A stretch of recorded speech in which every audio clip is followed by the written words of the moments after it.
네, 안녕하세요. 저는 상미정 세무사라고 하고요. 여러분들 저하고 같이 오늘 8시간 동안 그 수출입 회계와 세무실무 같이 진행해 보도록 하겠습니다. 자, 목차는 지금 그 교재에 보시면 이 교재의 특성이 목차가 상당히 구체적으로 디테일하게 표시가 되어 있어요. 그래서 나중에 저랑 수업 8시간 하시고 목차 보시고 이제 진행을 하시는데 이 책 규성은 일단 첫 회 파트 1은 무역거래, 그리고 두 번째 재화의 수입, 그리고 재화의 수출, 그리고 조금 개정이 되면서 파트 4의 용역의 수출입으로 구성이 되어 있어요. 그래서 이제 기타의 수출입 중에 이제 용역의 수출입을 조금 추가한 내용이라고 하고 있고요. 그 다음에 파트 5에서 외화자산 부채 평가 거래, 회계 처리에 대해서 있는데 저희가 시간이 8시간이다 보니까 일단 페이지가 거의 한 600페이지가량 되는 책을 다 섭렵하기는 어려우시니까 저희가 꼭 중요한 파트, 그래서 저희가 회계와 세법이죠. 그래서 우리가 이제 아무래도 회계 처리를 하기 위한 재무회계라든지 그 다음에 세법, 법인세법, 부가세법에 치중한 그런 부분의 강의를 하도록 하겠습니다. 자, 그럼 구체적으로 진행해 보도록 할게요. 제 소개는 간략하게 하면 저는 상미정 세무사라고 하고요. 현재 지금 22년째 개인 세무사 사무실 운영 중에 있습니다. 그리고 강의는 개업하면서 시작을 했고요. 그래서 무역회계는 꽤 오랜 시간 하고 있어서 여러분들에게 도움이 됐으면 하는 바람이고요. 자, 무역거래 저희가 보도록 할 텐데, 자, 우리가 무역거래에서는 개요하고 그리고 우리가 수출입 계약 그리고 수출입 대금 결제하는 내용에 대해서 보도록 할 거예요. 자, 페이지 28페이지 보도록 하겠습니다. 자, 28페이지에 보시면 저희가 무역거래를 하면 국제대외거래라고 하죠. 그리고 외국과의 거래를 하면서 물품, 용역, 자본, 또 이에 수반되는 결제 거래까지 토탈해서 하는 걸 저희가 무역거래라고 하는데, 자, 무역거래, 국제거래에서는 저희가 경상거래 정도만 많이 생각을 하죠. 무역거래와 무역외 거래. 그런데 우리가 이전 거래라든지 자본 거래까지도 여러분들이 이제 담당 업무를 진행하시면서 잘 조심을 하셔야 되는 내용이세요. 이제 저희가 일단은 무역거래 같은 경우에는 물품이죠, 물품. 물품의 수출입을 저희가 무역거래라고 하고요. 그 적용 법령이 대무역법, 관세법 정도 적용이 되고 있습니다. 그리고 저희가 무역거래 중에서 지급영수, 그리고 무역의 거래, 그래서 보험, 운수, 인적용역, 그리고 기타 거래를 무역외 거래라고 해서 적용 법령은 외국환거래법, 외국인 투자촉진법이 적용이 되고 있고요. 그 다음에 우리가 기부금 등에 해당하는 이전 거래도 이제 다루고 있겠죠. 그 다음에 우리가 자본거래 같은 경우는 해외 투자라든지 자금을 차입하는 것들은 자본거래의 부분입니다. 그래서 저희가 이러한 국제거래에 해당하는 부분에 대해서 무역거래, 그래서 29페이지에 보시면 물품은 매매 거래를 의미하고 우리가 흔히 말하는 익스포트, 임포트, 수출 수입을 무역거래라고 하죠. 그리고 우리 무역거래 할 때는 보통 외국 통화로 결제를 하고 그로 인해서 환리스크를 갖고 있죠. 환율 변동에 따른 환리스크. 그래서 여기에서는 제가 조금 중요한 부분은 밑줄 한번 그어볼까요? 이렇게 표시를 할 거예요.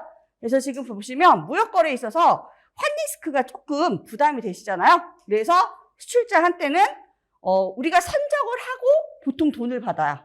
물건 선적하고 돈을 받기 때문에 신용위험이 있죠. 선적을 하고 나중에 외상으로 받다 보니까 수출대금 회수 불확실성이 있어요. 그래서 수출자는 신용위험이 있고, 그리고 수입자한테는 사업위험. 우리가 기한 내에 물품 수령을 불확실하게 제공할 수 있다라는 두 가지 위험이 있습니다. 그래서 이제 뒤에서 이렇게 환리스크에 대해서 간략하게 설명을 드릴 거고요. 그 다음 무역 관련 주요 법률이 있어요. 그래서 대외무역법에 대해서 여러분들이 개인적으로 한번 보시고, 그 다음에 다음 페이지에 보시면 대무역법에 보면 저희가 무역업 고유 번호가 부여가 되고 있죠. 그래서 무역업에 대해서 예전에는 뭐 등록을 하거나 허가를 받아야 했었는데 그렇지 않고 지금 무역업 고유 번호 받아가지고 효율적으로 관리하기 위해서 산업통상부가 통상자원부가 이제 부여하는 번호입니다. 그 다음에 저희가 관세법, 그래서 관세법 저희가 중요한 법 중에 하나죠. 그래서 우리가 보시면 31페이지에 보시면 관세법은 보통 통관법적 성격을 많이 중요시 여기고 있습니다. 그래서 지금 보시면은 주체, 그다음에 사람이죠. 화주 운영인, 그리고 객체, 물품이죠. 수출, 수입, 물품. 그리고 관세법에서는 저희가 보세구역을 중요한 의미로 갖고 있죠. 그다음에 행위관리에 보시면 우리가 신고, 통관이 세 가지로 나뉘어 있습니다. 수출 신고 하나, 수입 신고 하나, 반송 신고 하나. 그리고 그에 따른 보세, 운송을 다루고 있는 게 관세법입니다. 관세법이고, 또 우리가 전 세계적으로 자유무역 협정 유형을 위해서 우리가 꼭 지켜줘야 되는 강제 법률인 FTA 관세법 있어서 저희가 적용을 하고 있고요. 그다음에 32페이지 세 번째 외국환 거래법이요. 외국환 거래법은 우리가 외국환을 관리하면서 우리가 거래하는 데 있어서 지켜야 될 법입니다. 그래서 거주자, 비거주자의 용어가 중요하고요. 그리고 여러분들이 외국환, 그리고 환율 용어 설명을 드릴 거고, 그리고 이제 경상거래인지 자본거래인지에 따라서 외국환 거래법에서 열거하고 있고요. 외국인 투자를 촉진하기 위해서 우리가 법령을 적용하고 있습니다.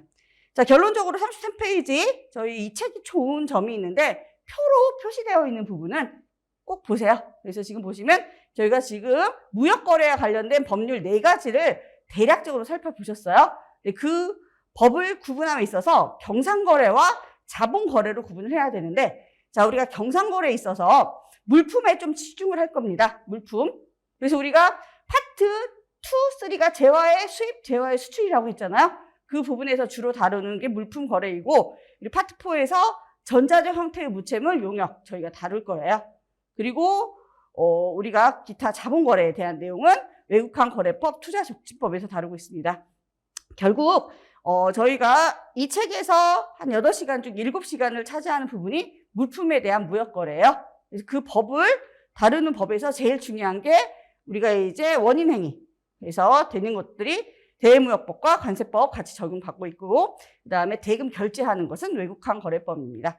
이 정도로 저희가 차용하고 있는 법들 간략히 살펴보셨고요. 자, 구체적으로 이제 수출부터 들어갈게요. 이제 수출에 보시면 대외무역법에 열거되어 있습니다. 대외무역법은 2조에 보시면 시행령 2조에 6가지로 열거되어 있거든요. 그래서 첫 번째가 제일 중요하겠죠. 국내에서 외국으로 물품이 이동되는 것이 대외무역법 적용이 되고 있고요. 그 다음 네 번째, 외국에서 외국으로 물품을 인도를 해도 대외무역법에서는 수출로 보고 있는 규정이 있습니다. 자, 그 다음에 우리가 용역 같은 경우는 행위자가 중요해요. 거주자가 비거주자의 용역 제공하는 것들. 그래서 이렇게 6가지가 대외무역법의 수출로 열거되고 있고요. 34페이지에 보시면 가로 1번 국내에서 외국으로 물품 이동은 여러분들이 원인행위가 있어야 되는데 매매하고 증여를 원인행위로 한번 동그라미 쳐보실까요? 그래서 매매 그리고 증여 등을 원인으로, 그래서 원인행위 자체가 매매는 유상거래죠. 그리고 증여는 무상거래예요. 그래서 유무상을 불문하고 어디에서 어디로? 국내에서 외국으로. 뭐가 이동하는 것? 물품을 이동하는 것. 그래서 우리가 대외무역법의 제일 첫 번째 규정은 유무상 불문으로 국내에서 국외로 물품이 이동하는 것으로 이동이 된다는 거죠. 그리고 여기서 중요한 건 국내라는 건 대한민국 주권이 미치는 지역으로 우리가 과세권을 행사할 수 있는 거고요. 여러분들 우리가 관세법에서 보세구역 되게 중요한 용어를 차지한다고 했잖아요. 보세구역은 외국이 아니라 국내입니다. 국내. 그래서 이제 관세법상 보세구역은 우리가 외국으로 물품을 보내거나 외국에서 물품을 수입하거나 하는 일정 기간 장치하는 구역이에요. 구역으로 관리하는 지역이지만 국내에 해당이 됩니다. 그리고 우리나라 선박이 해외에서 물건을 생선을 잡아서 수출해요. 광산물을 하면 이거는 장소는 해외라 하더라도 우리나라 선박이죠. 그래서 이거는 현지에서 수출하도 수출로 간주되고 있고, 그다음 우리가 보세 판매장에서, 보세 판매장이 뭐예요? 공항을 이동하는 외국인들이 결국 물건을 해외로 가져가는 거죠. 그래서 보세 판매장에서 물건을 만들어서 판매하는 행위 자체 모두 다 이걸 뭐라고 한다? 수출로 보고 있다라는 거죠.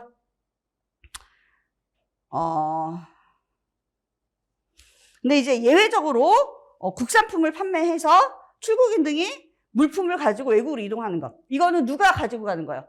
국내 사람이 국내에서 물건을 예를 들어서 핸드캐리로 가져가는 거죠. 가져가서 해외 현지에서 판매해야 수출이 되는 거지. 국내에서 통관해서 간다 해서 외국으로 이동하는 것 자체가 수출로 볼 수는 없다라는 거죠. 그래서 보세 판매장에서 물품 매도하려면 중간에 누구에게 매도해야 된다?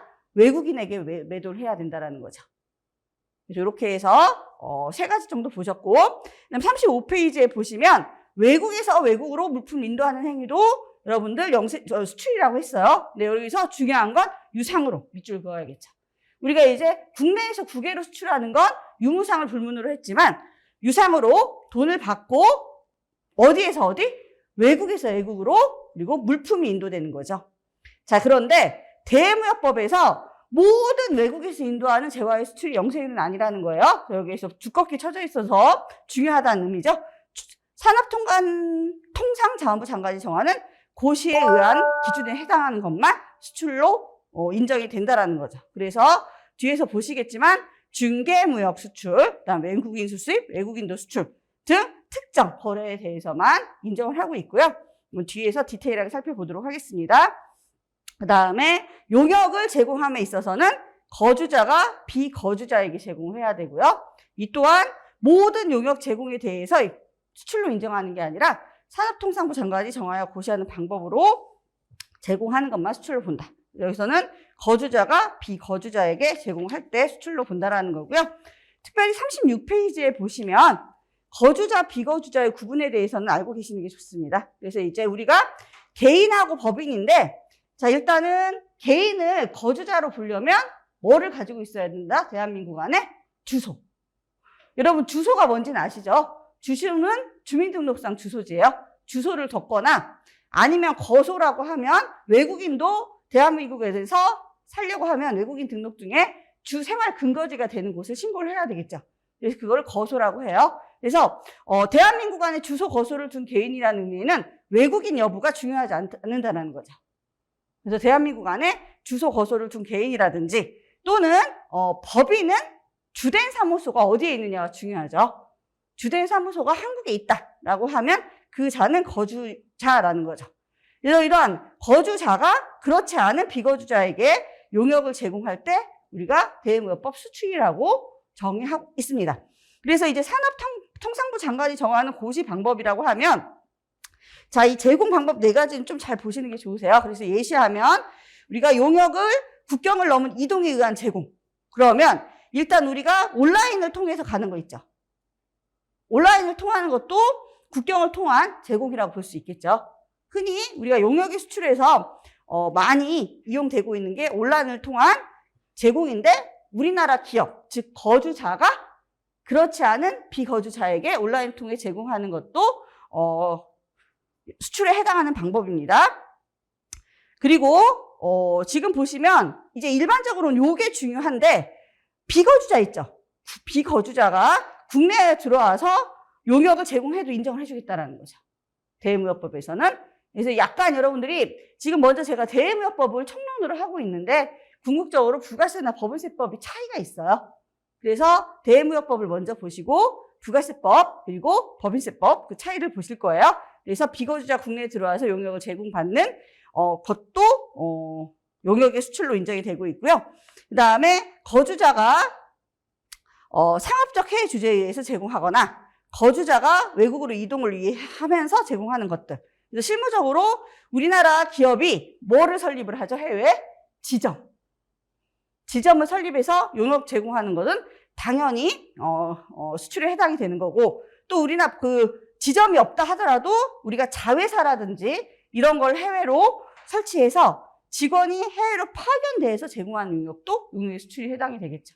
그래서 이렇게 용역의 수출 예시되는 이런 것들로 정해야 되고, 근데 중요한 건 이제 세 번째예요. 그래서 거주자가 비거주자의 산업통상부 장관이 정하는 방법으로 이동을 시켜야 되는데, 그 모든 용역이 해당되는 게 아니라 다음 항목에 해당하는 사업만 해당이 됩니다. 대무역법은. 그래서 보시면 경영상담, 법무 관련 회계, 엔지니어링, 디자인, 컴퓨터, 그다음에 문화진흥, 운수, 관광진흥 등등등으로 해서 극히 제한적으로 우리가 영세율 수출을 인정을 하고 있습니다. 그래서 대무역법은 여기 업종에 해당하는 용역이어야 된다는 게 가장 큰 차이점이 있습니다. 뭐하고? 부가세법하고. 부가세법은 나중에 용역의 수출에서는 이런 업종의 제한이 없으세요. 그래서 일단은 여러분들이 부가세법도 이런 위에 있는 형태의 예시는 비슷하세요. 비슷하신데 부가세법에서는 업종의 제한이 없습니다. 해외에서 용역을 제공하는 경우에는. 그래서 지금 한번 대외무역법은 이렇게 약간 화이트 칼라 업종들이죠. 약간씩. 그래서 이렇게 전문지식 서비스업에 해당되는 것들만 용역 수출로 많이 인정을 하고 있고요. 그 다음에 이제 37페이지 가로 6번 전자적 형태의 무채물의 인도 또한 우리가 무채물을 인도하는 것도 우리가 그 수출로 인정을 하고 있어요. 그래서 거주자가 비거주자에게 정보통신망을 통한 전송을 통해서 하는 것들도 인정이 되는데, 자, 현자적 형태의 무채물이라는 게 여러분 흔히 말하는 소프트웨어 형태인 거죠. 소프트웨어 형태로 인도를 해도 우리가 수출에 해당이 된다라는 거 보시면 되시고, 이제 38페이지 이제 대외무역법을 마치고 저희가 38페이지 관세법을 보시는데, 관세법은 극히 제한적이에요. 자, 앞에서 우리가 대외무역법은 전자적 형태의 무채물도 용역의 수출도 인정이 됐죠. 근데 관세법은 잘 밑줄 그어보세요. 뭘만 수출이라고 본다? 내국 물품을 외국으로 반출하는 것. 즉 물품에 해당되는, 그러니까 여러분 재화의 범위보다도 물품의 범위가 더 적거든요. 그래서 물품만 우리가 내국 물품으로 외국으로 반출하는 것을 수출이라고 봅니다. 그리고 여러분 관세법은 반출이라는 용어를 써요. 반출. 그래서 우리가 간략하게 구도로 설명을 드리면 보세구역이 관세법에서 중요한 의미를 갖는다고 했잖아요. 그래서 국내에 있는 물건을 보세구역에 넣었다가 보세구역에서 수출 통관을 하는 거예요. 그래서 해외로 보낼 때 반출이 되겠죠. 그래서 보세구역에서 해외로 반출의 의미로 반출이라는 용어를 쓴다고 생각을 하시면 되실 것 같아요. 그래서 내국 물품의 정의가 중요합니다. 그래서 내국 물품은 꼭 우리나라의 물품이라고만 생각을 안 하셔도 되겠죠. 그래서 우리나라에 있는 물품으로서 외국 물품이 아닌 것, 이게 기본적인 건데, 자, 우리가 우리나라 선박 등에 의해서 수산물도 내국 물품이라고 했죠. 내국 물품이고, 그리고 우리가 입항 전에 미리 수입 신고가 수리되는 물품도 있을 수 있죠. 입항 전에. 그러니까 배 안에 있다가 입항 절차를 거치고 수입 통관을 거쳐야 되는데, 그 전에 배 안에 있으면서 수입 신고 수리할 수도 있는 거잖아요. 그럼 그 물건은 이미 우리나라 물건이라는 거죠. 그 다음에 수입 신고 수리하기 전에 반출 승인을 얻어서 반출된 물품은 내국 물품이고, 수입 신고 수리 전 즉시 반출 신고를 한 물품도 반출된 물품이라는 거죠. 그래서 꼭 우리나라에 생산된 물품만 내국 물품은 아니라는 거 보셨고, 자, 그 다음에 세 번째 수출, 부가가치세법의 수출인데, 자, 우리가 부가세법 21조의 수출 규정을 다음과 같이 규정하고 있습니다. 그래서 부가세법은 뒤에서 다시 보실 건데, 부가세법 21조의 수출 규정은 여러분 재화의 수출만 규정하고 있어요. 부가세법 21조는 수출이잖아요. 그런데 부가세법에 영세율이 5가지 종류가 있는데, 수출이라는 용어를 쓰는 건 재화의 수출이라고만 열거를 하고 있습니다. 그래서 관세법은 내국 물품을 외국으로 반출하는 거고, 여기에서 보시면 부가세법 21조에서는 수출을 다음과 같이 규정하고 있다라고 해서 1번 내국 물품을 외국으로 반출하는 것, 즉 관세법과 똑같죠. 내국 물품을 외국으로 반출하는 것. 그리고 두 번째, 중개무역 방식의 거래 등 대통령령으로 정하는 것으로서 국내 사업장에서 계약과 대가 등 수령 등 거래가 이루어지는 것. 그래서 지금 보시면 두 번째는 여러분들 대외무역법 규정에 보시면 그 외국에서 외국으로 유상으로 인도하는 규정이 있었죠. 잠깐 저희가 어디 한번 볼까요? 비교를 하기 위해서 교재 35페이지에 가로 4번 있죠. 외국에서 외국으로 물품 인도하는 행위 있죠. 이 규정이 지금 부가세법 재화의 수출의 두 번째 규정하고 유사해요. 그래서 지금 다시 돌아오시면 38페이지로 오시면 산업통상부 장관이 정하는 방식 등의 거래여야겠죠. 그래서 첫 번째 중개무역 방식 등의 거래 등 해서 한번 6가지를 간략하게 보면 동그라미 1번에 뭐가 있다? 중개무역 방식. 그리고 39페이지 동그라미 2번에 뭐? 위탁 판매 수출.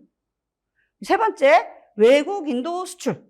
그리고 위탁 가공 무역 방식의 수출. 그리고 다섯 번째, 원료를 대가 없이 국외 수탁 가공체에 반출하여 가공한 제어를 양도하는 경우에 그 원료의 반출만 영세율로 인정하고 있고요. 그리고 관세법 규정을 차용해서 수입신고 수리 전의 물품이지만 우리가 앞에서 보신 입항 전 수입신고 수리 전 물품이라든지 수입신고 수리 전 반출 승인을 받아 반출된 물품에 해당하는 물품들이 이런 식으로 수입신고 수리 전에 물품으로서 보세구역에 보관한 물품을 외국으로 반출하는 경우도 부가세법의 수출로 인정을 하는 규정입니다. 그래서 일단은 이렇게 6가지 해당이 될 때만 다시 앞으로 오셔서 그 형태가 외국에서 외국으로 이동이 되는 거지만 유상으로 거래가 이루어지면 영세율이에요. 수출. 그래서 그 유상으로 의미가 국내의 사업장에서 계약과 대가 수령 등 거래가 이루어지는 것. 그래서 여러분들이 제가 뭐라고 해야 되나? 칠판에 이선은 잘 않거든요. 이선은 안 하는데 요 경우만 결론적으로 설명을 좀 드릴게요. 그래서 지금 보시면 국내가 있고 국외가 있죠. 그럼 우리가 해외로 나갈 때 어디를 통과해서 나간다고 했죠? 보세구역. 그래서 국내에 있던 물건이 국내 물건 A가 해외 B로 이동이 되는데 보세구역에 들어갔다가 여기에서 반출돼서 나가는 것. 이걸 우리가 뭐라고 한다? 재화의 수출이라고 해요. 근데 부가세법에서는 이게 영세율이잖아요. 그래서 영세율로 써놓고 그리고 그 다음에 요거를 이게 1번이고 대무역법상 우리가 또 다른 C에게 물건이 이동이 됩니다. 이동이 되고 물건이 어디에서 이동이 됐어요? 해외에서 이동이 됐죠. 해외에서 이동이 되고 대가가 어디로 들어와야 된다? 국내 사업자로. 들어오면 이 해외에서 이동되는 이것도 뭐다? 영세율이 되는 거죠. 근데 그 해외에서 이동되는 형태가 저랑 같이 읽어보셨죠? 중개무역, 위탁판매, 위탁가공, 외국인도 등에 해당이 되고 국내의 사업자랑 해외 바이어저랑 뭐가 이루어지면 계약과 대가 수령이 어디로 소급해서 들어오면 국내로 들어오면 영세율이 되는 거죠. 그래서 우리가 대무역법이나 부가세법이나 이렇게 삼자무역 있죠. 삼자무역인 경우에는 외국에서 외국으로 인동이 되면서 계약과 대가가 국내로 들어오면 이 또한 대무역법상 수출 그리고 부가세법 영위세율로 수출로 인정이 되는 내용이세요. 이거는 수출에서 제일 중요한 부분이라서 제가 칠판에 한번 이설을 해봤어요. 그래서 교재 중심으로 가긴 하겠지만 그래서 지금 부가세법에서 1번하고 2번이 실질적으로 제일 중요하세요. 부가세법에서는. 근데 저희 교재 자체가 수입부터 들어와 있어요. 수입부터. 그래서 수출은 오후 시간에 하겠지만 수출에서 이 두 가지가 제일 중요하거든요. 그래서 저랑 실무적인 부분 위주로 해서 다른 건 잊으셔도 부가세법 수출 두 가지는 절대 잊으시면 안 되세요. 그래서 저랑 되게 디테일하게 할 거고 그 다음에 이제 39페이지 세 번째 여러분들 자 제가 국내 거래 임에도 불구하고 영세율이 인정이 되는 것들은 딱 여기에 해당되는 6가지가 있습니다. 5가지로 여기 표시되어 있는데 자 일단 제일 중요한 게 첫 번째죠. 동그라미 1번 내국 신용장 구매 확인서에서 공급하는 재화. 요게 재화의 수출 영세율이 제일 중요한 겁니다. 또 그거까지가 제일 중요한 거니까 좀 왔다 갔다 해서 죄송한데 자 일단 우리가 영세율은 국내에서 국외로 내국 물품을 이동하는 것 해외로 이동하면서 계약과 대가가 국내로 들어오는 게 영세율 두 번째였죠. 그리고 이제 세 번째는 뭐냐면 A라는 사업자가 해외로 물건을 납품을 해. 영세율 인정을 받는데 내가 물건을 다 만들 수 있다 없다? 없죠. 그러니까 국내 사업자 누구한테 물건을 사온다? 갑한테 물건을 사오는 거죠. 근데 여러분 보시면 해외 바이어가 다 해외에 있죠. 그럼 이때에는 세금 계산서를 발급할 필요가 있다 없다? 없죠. 부가세법으로 다투면 이때에는 바이어가 누구기 때문에 해외 바이어이기 때문에 세금 계산서 발급할 필요가 없어요. 근데 얘는 국내 사업자끼리 거래죠. 국내 사업자끼리 거래니까 재화의 공급이 일어나면 반드시 뭐가 수반이 된다? 세금 계산서가 수반이 돼야 되죠. 그런데 A라는 사업자가 나 이 물건을 어디에서 사용할 거야? 해외 수출에 사용하는 완제품, 해외 수출에 사용할 원재료, 해외 수출에 사용할 인가공 용역을 받고자 하는 경우 이 당해 사업자의 신청에 의하여 누가 KT넷이라든지 여러분 외국한 은행이 있어요. 외국한 은행의 장이 뭐를 발급해줘서 얘한테 통지해주면 된다? 내국 신용장이나 구매 확인서를 발급해서 얘한테 발급해주는 거죠. 발급해주고 얘한테 뭐를 해준다? 통지를 해주면 이 물건 자체가 증빙 자체가 뭐를 인정하는 거예요? 이 물건을 해외에 보낼 물건입니다. 라고 얘가 발급을 신청을 하는 거죠. 누가 발급 신청한다? 공급받아서 수출하는 자. 공급받아서 수출하는 자가 신청을 해서 통지를 해줘야만 이 사업자가 얘한테 부가세를 받을 필요가 있다 없다? 없죠. 그래서 얘는 이 또한 무슨 세금계산서? 뭐를 인정을 받는다? 영세율 인정을 받는 거고 얘네는 국내 사업자끼리니까 반드시 뭐를 발행해야 된다? 세금 계산서 발급을 해야 되겠죠. 그래서 우리가 영세율, 재화의 수출에 대해서는 이 세 가지가 가장 중요하세요. 21조 규정. 그래서 여러분들이 제가 시간이 그렇게 없는데도 이걸 항상 칠판에 써요. 첫 시간에. 왜냐하면 세금 계산서는 누가 발급해요? 공급자인 갑이 발급하지만 영세율이라는 걸 입증을 누가 해줘요? 공급받아서 수출하는 자가 하죠. 그러니까 얘가 발급 신청을 해야 된다는 거. 이게 가장 중요해요. 그래서 제가 부가세법 강의 자체를 제가 22년 동안 하고 있어요. 하고 있는데 제가 개업하기 전에 세무사 합격할 때 이게 참 헷갈렸어. 내국신용장 구매확인서를 누가 발급을 해줄까? 우리가 지금 세법은 뭐라고 되어 있어요? 내국신용장 구매확인서에 공급하는 재화는 영세율이다라고만 되어 있잖아요. 그럼 꼭 공급하는 자가 내국신용장 구매확인서 발급하는 거 같잖아요. 그렇다? 그렇지 않다? 그렇지 않다. 그래서 여러분들이 어차피 교재 중심으로 공부를 하셔야 되니까 이 세 가지. 그래서 1번 항, 2번 항, 그리고 3번 항까지 여러분들이 도해도랑 같이 이해해 주시면 좋으실 것 같고요. 자, 그 다음에 국내 거래임에도 불구하고 영세율 인정하는 거 2, 3, 4번을 묶으세요. 2, 3, 4번은 똑같아요. 국제협력단, 보건의료재단, 대한적십차사에 공급을 해서 그자들이 납품받은 물건을 뭘로 사용한다? 외국 무상원조로 사용을 해요. 그러면 영세율 인정을 해주는 겁니다. 그래서 그렇게 해서 하시면 되고, 그 다음에 동그라미 5번째는 여러분들 수탁 가공 무역이라고 써주시면 돼요.